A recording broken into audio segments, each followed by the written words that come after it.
Friends, Jai Hind, Vande Mataram. Welcome back to our YouTube channel. Friends, मैंने एक video बनाई थी जिसमें मैंने बताया था कि वेस्ट के अंदर एक चर्चा चल रही है इस समय, और ये चर्चा है कि क्या वास्तव में चाइना का युआन अमेरिकी डॉलर को रिप्लेस कर देगा।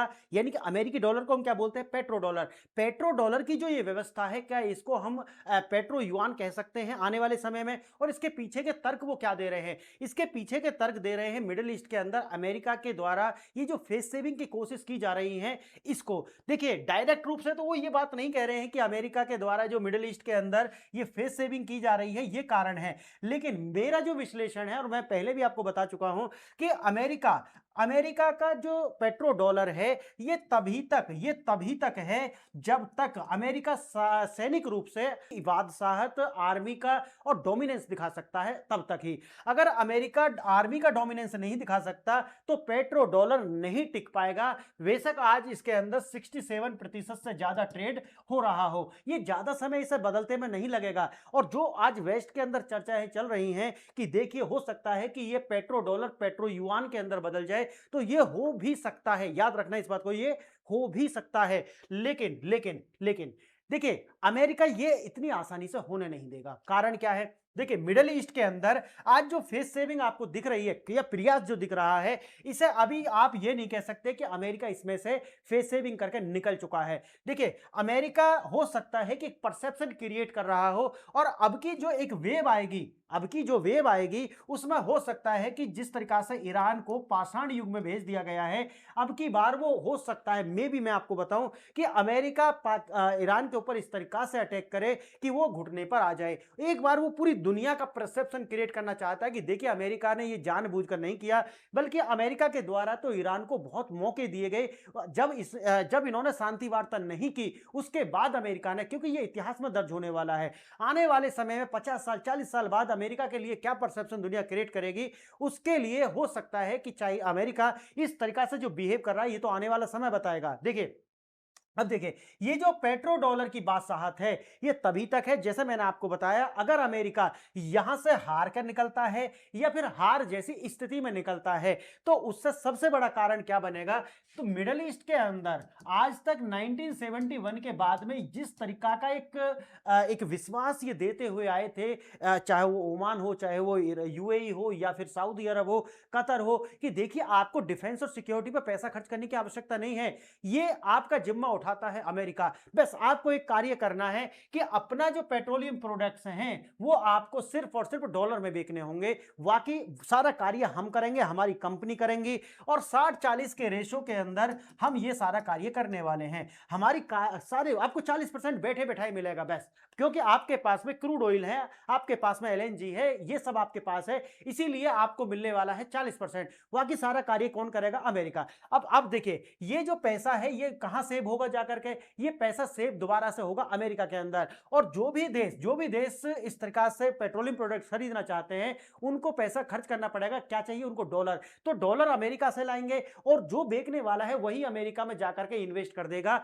और वहां से ट्रेजरी बॉन्ड्स खरीद लेगा। अब देखिए, सबसे बड़ा अब इससे कारण क्या है कि अगर अमेरिका का डॉलर गिरता है, और जो मैंने पहले वाली वीडियो बनाई है, ये वीडियो अब लिंक करके आपको समझ में आएगा। अब देखिए, चाइना ये चाहता है, आपको मैंने कई बार पहले बताया है कि चाइना की सबसे बड़ी कमजोरी है उसका ट्रस्ट डेफिसिट, और ये वैसे ही नहीं बना है। ट्रस्ट डेफिसिट के लिए सिर्फ और सिर्फ चाइना जिम्मेवार है, याद रखना इस बात को, क्योंकि इनका जो सिस्टम है, पॉलिटिकल सिस्टम ऐसा है, वो बहुत क्लोज्ड है। वहां से इंफॉर्मेशन बाहर जाना और बाहर की इंफॉर्मेशन अंदर जाना अपने आप में बहुत ही ज्यादा मुश्किल है। चाइना की फायरवॉल बोलते हैं, चाइना की फायरवॉल बोलते हैं कि भाई उन्होंने अपना गूगल, अपना फेसबुक, अपना यूट्यूब सब अपना बनाया हुआ है।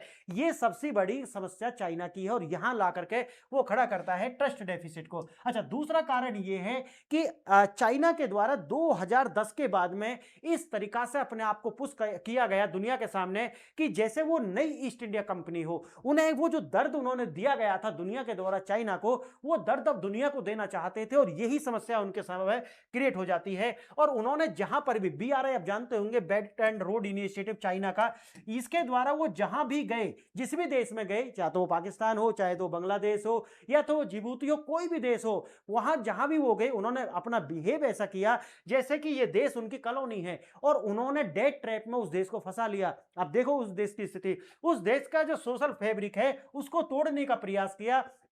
उस देश की जो गवर्नमेंट है उनमें इन्होंने प्रवेश कर लिया और जैसे आप नेपाल के अंदर देखा होगा आपने, उस देश के अंदर पॉलिटिकली हस्तक्षेप, जैसा कि आप जानते हैं ईस्ट इंडिया कंपनी ने जैसा किया था, बिल्कुल इन्होंने वही पैटर्न अपनाया और दुनिया को कॉलोनी बनाने ही निकले थे। लेकिन इसी चक्कर में ये ट्रस्ट डेफिसिट बहुत बड़ा कर बैठे हैं अपना। अब ये जो ट्रस्ट डेफिसिट है, मैंने जैसा आपको बताया कि बेशक ये अपनी छवि पैसा दे करके आप देखेंगे वॉल स्ट्रीट जर्नल हो या फिर डॉन हो या बड़े जो भी अखबार दुनिया के हैं, अपने देश का द हिंदू हो, ये अपनी इमेज तो क्लीन कराते हैं, लेकिन अंदर से सब जानते हैं कि चाइना वास्तव में कार्बन कॉपी है वेस्ट की। इसीलिए ये कुछ भी कर ले लेकिन ट्रस्ट डेफिसिट जाएगा नहीं। अब अगर ऐसा है तो इनको क्या करना पड़ेगा कि इन्होंने ये कार्य किया है कि देखिए, अगर आप हमारे ऊपर विश्वास नहीं करते कोई बात नहीं है, हमारे पास अब गोल्ड है, यानी कि अब जो युआन है, अगर आप ये समझते हो कि देखिए जो डॉलर है उसके पीछे तो बहुत ज्यादा कुछ है नहीं, इनके द्वारा ऐसा बताया गया है। लेकिन मैं आगे आपको इसमें बताऊंगा कि अभी भी चाइना बहुत पीछे है, बहुत पीछे है, उसका कारण भी दिखाऊंगा मैं आपको। देखिए, इन्होंने कहा कि देखिए बेशक आप कोई दिक्कत नहीं है, मैं अपने जो युआन है उसको गोल्ड बेस बनाने वाला हूं, यानी कि जो व्यवस्था 1971 से पहले थी हम उसी व्यवस्था में चले जाएंगे और अपनी व्यवस्था को लिंक कर लेंगे किससे, गोल्ड बेस इकोनॉमी से। और यही कार्य है चाइना के द्वारा किया गया। अब देखिए समस्या इनके पास क्या है कि मात्र 3000 टन के अप्रोक्सीमेट गोल्ड इनके पास है, लेकिन जिसको ये चुनौती दे रहे हैं, जिसको ये चैलेंज कर रहे हैं यानी कि अमेरिका, उसके पास 8800 टन गोल्ड है। अब आप मुझे बताइए कि एक तो उनकी मिलिट्री पावर हो, अच्छा एक और कारण मैं आपको यह बताने वाला हूं कि जिस भी परसेप्शन को अमेरिका आज तक लेकर के चल रहा था, मैं अभी भी आपको बता रहा हूं कि अभी भी कोई ऐसा नहीं है कि अमेरिका हार चुका है मिडिल ईस्ट के अंदर। मैं आपको अभी की सिचुएशन बता रहा हूं, आज की सिचुएशन बता रहा हूं कि अमेरिका अगर हार जाता है, मैं हाइपोथेटिकल बता रहा हूं कि अगर अमेरिका हार जाता है, यूएसए हार जाता है, तो डॉलर का जो डोमिनेंस है वो कम होगा, धीरे धीरे से वो नष्ट होगा। लेकिन जो इसको रिप्लेस करने की बात कर रहा है चाइना, चाइना जो इसको रिप्लेस करने की बात कर रहा है, तो मेरी बात याद कीजिए, मैं हमेशा दो बात कहता हूं। मैं कहता हूं कि देखिए दो ही यहां पर पेपर किंग है, नंबर एक यूएसए और दूसरा है चाइना। ये कभी भी जाकर के किसी देश से नहीं लड़ेंगे, इनके अपनी जो हित हैं और अपना फियर जो है वो इतना ज्यादा है कि अगर हम अपने आप को चुप रखेंगे तो एक जो भय है वो बना रहेगा। अगर हम इस युद्ध में जाकर उलझते हैं तो हम एक्सपोज हो जाएंगे, हमारी टेक्नोलॉजी एक्सपोज हो जाएगी। और अमेरिका ने यही गलती कर दी है। डायरेक्ट अमेरिका कभी किसी युद्ध में जाता नहीं है। 1971 वियतनाम वार में ये हार की सिचुएशन में निकले थे, लेकिन उसके बाद में अमेरिका ने ये सोचा था कि हम डायरेक्ट किसी युद्ध में नहीं जाएंगे, लेकिन ये ईरान वाले युद्ध में डायरेक्ट आ गए। ये इनकी बहुत बड़ी गलती थी। देखिए रूस और यूक्रेन का ये युद्ध है वो अमेरिका ही लड़ रहा था, आपको पता है। इस दुनिया के अंदर जितने भी युद्ध चल रहे हैं डायरेक्ट इनडायरेक्ट रूप से, उनमें कहीं ना कहीं आपको यूएसए का डीप स्टेट या फिर सीआईए इन्वॉल्व आपको दिखेगा। लेकिन ये बहुत बड़ी गलती यूएसए ने की थी कि डायरेक्ट इन्वॉल्वमेंट इसके अंदर उन्होंने कर लिया। लेकिन जो बात वेस्ट के अंदर और वेस्ट के जो बुद्धिजीवी जिस बात को कर रहे हैं, मैं उस पर बिल्कुल बिलीव नहीं रखता। वो कह रहे हैं कि अब पेट्रो डॉलर को रिप्लेस कर करके पेट्रो युआन आने वाला है। इसमें मैंने जैसे कि आपको बता दिया, मैं विश्वास नहीं करता हूं। उसका कारण है दोनों ही देश पेपर किंग हैं। पहला वाला अभी तक एक्सपोज नहीं था, वो एक्सपोज हो चुका है। और ये वो दोनों कंट्री है जिनको वियतनाम ने पीट करके अपने देश से निकाला था। इसीलिए इनकी जो छवि है वो पेपर किंग की है। इसलिए ये एक दूसरे को कभी रिप्लेस अब नहीं कर पाएंगे। अब आप कहोगे तो फिर क्या होने वाला है? देखिए जो मैं हमेशा से कहता रहा हूं, डाइवर्सिफिकेशन होगा। अब एक देश एक मुद्रा पूरी दुनिया की रिजर्व करेंसी नहीं बनेगी, सब देशों का अपना एक बास्केट होगा। और अब जिनका भी जितना प्रोडक्शन है, उस मुद्रा का उतना ट्रेड होने वाला है। अब किसी सेना के द्वारा, जैसे मैं अभी आपको बताया कि पेट्रो डॉलर सिर्फ और सिर्फ ये वर्चस्व है इन यूएसए की आर्मी का। अगर यूएसए की आर्मी अपने आप को प्रूव करके नहीं दिखाती और बिना किसी शर्त के ईरान के घुटने नहीं टिकवाती, तो ये पेट्रो डॉलर खत्म होगा। लेकिन इसको रिप्लेस युआन नहीं करेगा। ये है मेरा आज का कंक्लूजन। देखिए वैश्विक तनाव, ये वैश्विक तनाव आपने देखा, ऊर्जा का संकट आपने देखा, डॉलर में आपने ट्रेडिंग देखी और फिर डॉलर की मजबूती भी देखी। और ये खेल अच्छे से अमेरिका के द्वारा खेला गया है। आपातकालीन स्थितियों में युद्ध जैसे कि रूस यूक्रेन और मध्य पूर्व में पूंजी हमेशा सुरक्षित ठिकानों की ओर जाती है। और दो बातों की ओर जो आप देखेंगे कि पूरी दुनिया अगर निवेश अमेरिका के अंदर करती है तो उसका कारण था कि अमेरिका से रिटर्न बहुत ज्यादा होंगे और साथ ही साथ में अमेरिका कभी नहीं डूबेगा। ये परसेप्शन मन मन में रहता है। लेकिन लेकिन अगर अमेरिका इस युद्ध में हारता है तो ये दोनों परसेप्शन टूट जाएंगे कि अब डॉलर कभी भी कोलैप्स कर सकता है, और साथ ही साथ में अमेरिका के अंदर से जो याइल्डिंग है डॉलर की वो कम हो जाएगी। डॉलर इतना ज्यादा रिटर्न नहीं कर पाएगा अमेरिका। इसीलिए आपने देखा होगा कि भारत हो या फिर पूरी दुनिया के अंदर से अमेरिका का जो ट्रेजरी बॉन्ड है उसको लगातार पूरी दुनिया बेच रही है, और बेच करके अलग अलग देशों में उसे निवेश कर रही है। मैंने बहुत सारी वीडियो बनाई है, मैंने आपको एक ब्लैक रॉक कंपनी के नाम बताया होगा, बहुत बड़ी असेट मैनेजमेंट कंपनी है। मोर देन 1.2 ट्रिलियन से ज्यादा का असेट इन्होंने निकाला है अमेरिका से, और ये मैंने दिसंबर 2025 में ही आपको बता दिया था। और देखिए आज वही होता हुआ आपको दिख रहा है। दुनिया भर में ऊर्जा या तेल गैस खरीद मुख्य रूप से यूएस डॉलर में होती है। उसका कारण मैंने शुरू में आपको बता दिया है, ये वही है पेट्रो डॉलर लिंक। विश्व भर में अस्थिरता की सीधे लाभ अमेरिकी अर्थव्यवस्था और उसकी मुद्रा को मिलता है। और क्यों मिलता है? कारण वही है जैसे कि मैंने बताया कि भाई ये मजबूत है, लेकिन अगर अमेरिका यहां से हारता है तो उसको नुकसान होने वाला है। आगे देखना, डॉलर के खिलाफ गोल्ड हेज कौन खरीद रहा है? सोना। पोलैंड और रोमानिया हो, या फिर हंगरी हो, उज्बेकिस्तान हो, या फिर और भी देश हो, मैंने थाईलैंड बताया, भारत बताया, सभी देश खरीद रहे हैं। देखिए आप फर्स्ट वर्ल्ड वार के अंदर आप देख लीजिए या फिर सेकेंड वर्ल्ड वार के अंदर देख लीजिए, फर्स्ट वर्ल्ड वार हो या फिर सेकेंड वर्ल्ड वार हो, इसके अंदर एक सबसे बड़ा जो एक कह सकते हैं आपकी एक सिम्टम देखा गया था कि कुछ बड़ा होने वाला है, तो पूरी दुनिया के द्वारा गोल्ड को रिजर्व करना शुरू कर दिया गया था। ये पूरी दुनिया में ट्रेंड देखा गया था। आज आप जो ट्रेंड पूरी दुनिया में देख रहे हैं कि पूरी दुनिया के अंदर गोल्ड को रिजर्व करके रखा जा रहा है, तो ऐसा भी अनुमान लगा सकते हैं जो मैं हमेशा कहता रहा हूं कि 2039 तक एक बड़ा युद्ध दुनिया में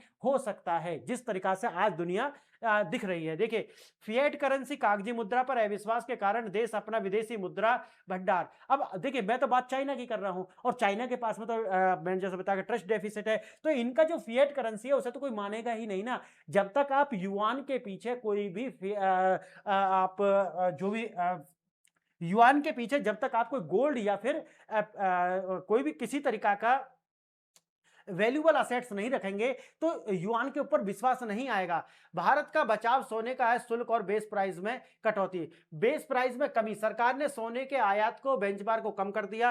कारण यह है कि भारत के अंदर स्मगलिंग को रोकना हो, या फिर भारत के द्वारा भविष्य में सीडीबीसी सेंट्रल बैंक डिजिटल करेंसी के लिए एक ठोस मूल्य वर्धित समर्थन आधार तैयार करना हो, और परिवारों की बचत और देश का मूलधन सुरक्षित रखना हो। अब देखिए देश के अंदर गवर्नमेंट भी चाहती है कि वो गोल्ड के रिजर्व बढ़ाएगी, गोल्ड के रिजर्व। उसका कारण क्या है? देखिए गोल्ड के रिजर्व बढ़ाने का कारण यह भी है कि जैसा मैंने आपको बताया है कि सीबीडीसी पर कार्य चल रहा है बहुत तेजी से, सीबीडीसी पर कार्य चल रहा है, और इसमें क्या है, ये सेंट्रल बैंक डिजिटल करेंसीज है। अब इसके अंदर ये खासकर ब्रिक्स के अंदर ये बात आ रही है, ब्रिक्स के अंदर, ब्रिक्स आप जानते हैं कि इसका अब की बार भारत के अंदर ही समिट होने वाला है। तो जो भी देश इसके अंदर होंगे सीबीडीसी के अंदर, तो आप समझिए कि जितना उनके पास गोल्ड है, जितना गोल्ड उनके पास है, मे बी मुझे नहीं पता, मे बी हो सकता है कि उनका रिप्रेजेंटेशन, उनकी करेंसी का जो रिप्रेजेंटेशन है उतना ही होगा इसमें। तो जब ये आएगा जब देख लेंगे इसे। लेकिन मैंने आपको कंसेप्ट बताया। देखिए अमेरिका और चीन की दोनों की प्रणालियां देखिए, प्रणाली देखिए पारदर्शी रूल और बेस्ड, ये सब सिस्टम अमेरिका के अंदर पारदर्शी है, जबकि चीन के अंदर सारा मामला क्या है, अपारदर्शी है। इकोनॉमी 32% इकोनॉमी रियल एस्टेट संकट में दिख रहा है, जिसके ऊपर मैं अलग से वीडियो बना चुका हूं पहले ही।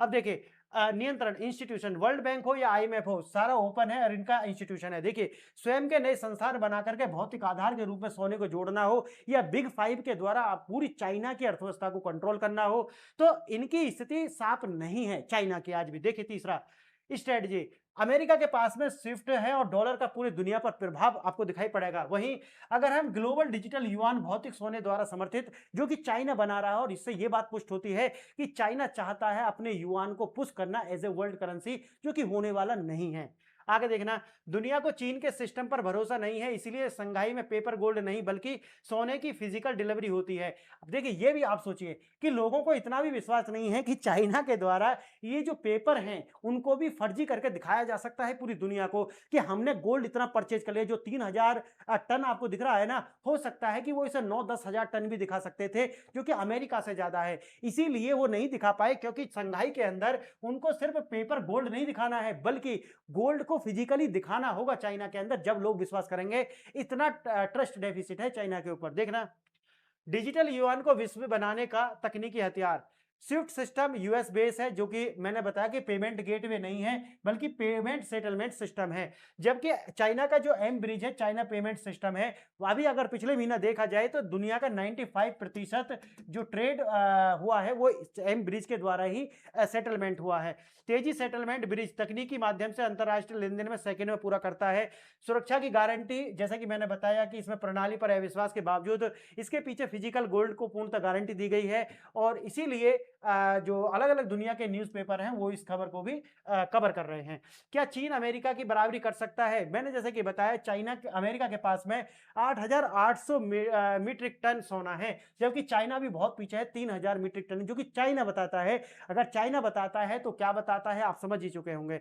यदि गोल्ड बेस्ड करेंसी युग वापस आता है तो चीन अमेरिका के 8,800 टन को पछाड़ने या बराबरी करने के लिए अभी बड़े पैमाने पर सोना खरीदना होगा। इसलिए चीन की यह राह एक तरीका से गोल्ड रश के नाम से जानी जा रही है, जो कि आसान नहीं होने वाली है।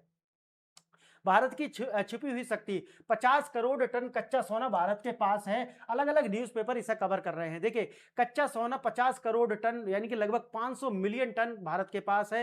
एक्सट्रैक्शन रेट लगभग 1% की सफलता दर उसमें पाई गई है, और शुद्ध सोना extractable gold 5 million ton Bharat के पास, सोचिए 5 मिलियन टन भारत के पास में है। यह मात्रा वैश्विक इतिहास के कुल सोने से भी अधिक है। हालांकि कोयला खदान या अंडरग्राउंड रिजर्वायर, ग्रेनाइट जैसी कठोर चट्टानें के कारण इसका खनन थोड़ा महंगा है और तकनीकी रूप से चुनौतीपूर्ण होने वाला है, लेकिन भारत के पास है, ये याद रखना। संकट के समय सब कुछ करना पड़ता है।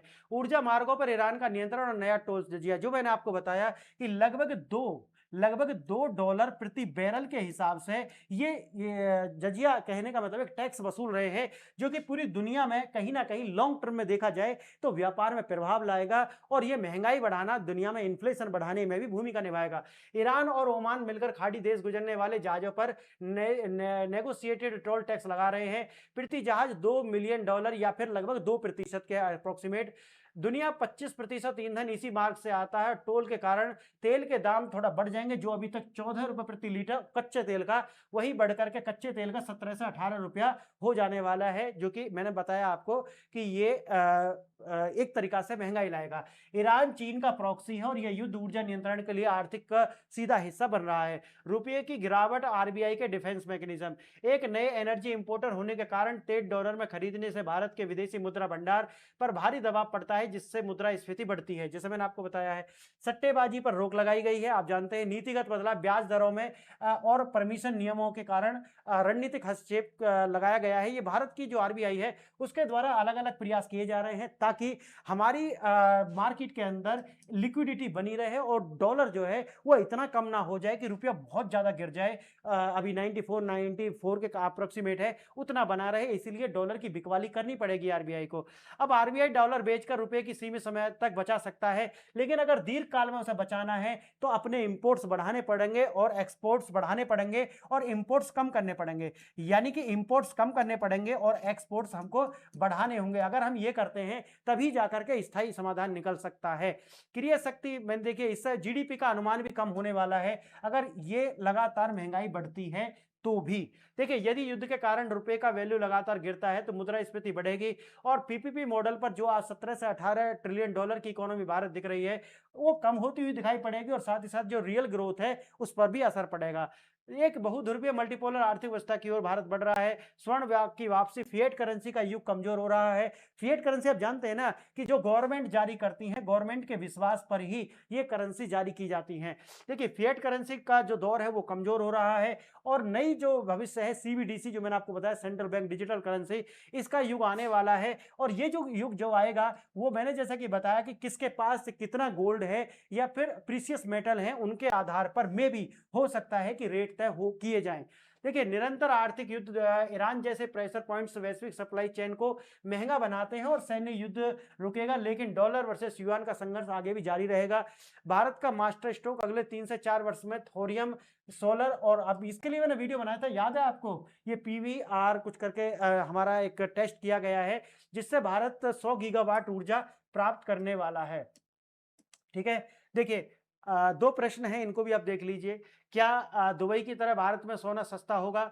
सरकार द्वारा बेस प्राइस घटाने से कस्टम ड्यूटी की गणना कम हुई है, इससे भारत के भीतर आयातक ज्वेलर्स के लिए सोना थोड़ा सस्ता हुआ है, जिससे दुबई से अनौपचारिक खरीद और स्मगलिंग का अंतर कम हुआ है। क्या ईरान की मिसाइल क्षमता सच में खत्म हो गई है? ये कुछ क्वेश्चन है, ये आप देख लेना। फ्रेंड्स, आपने वीडियो देखा, बताइए वीडियो आपको कैसा लगा, और अगर वीडियो अच्छा लगा है तो वीडियो को लाइक शेयर एंड सब्सक्राइब